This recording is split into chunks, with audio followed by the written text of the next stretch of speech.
Kami atas nama pimpinan daya. Pimpinan Balai Pengajian. Pimpinan Ormas. Serta tokoh masyarakat. Se-Kabupaten Aceh Utara dan Kota Luk Semai.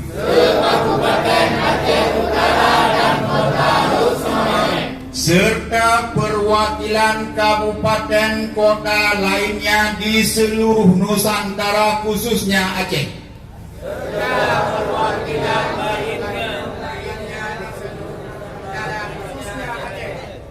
Dari Kabupaten Aceh Tamiang, dari Kota Langsang, dari Kabupaten Aceh Timur, dari Kabupaten Aceh Tengah,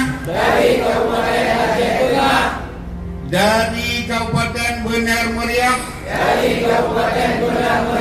dari Kabupaten Birun, dari Kabupaten Pidi, dari Kabupaten Pidi Jaya, serta masyarakat, tokoh agama, tokoh adat lainnya.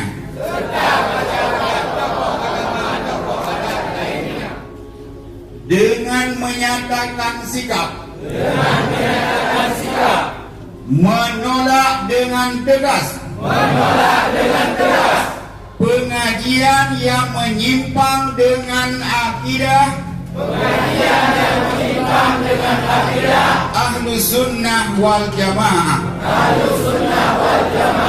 dan menolak pengajian MPTT selama belum ada fatwa dari MPU Aceh.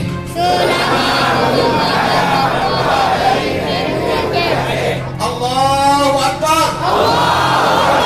Allahu Akbar. Allahu Akbar. Sekian dari kami selaku anak-anak Aceh dan anak-anak generasi akidah Islamiyah Ahlus Sunnah wal Jamaah. Billahi taufiq wal hidayah. Wassalamualaikum warahmatullahi wabarakatuh.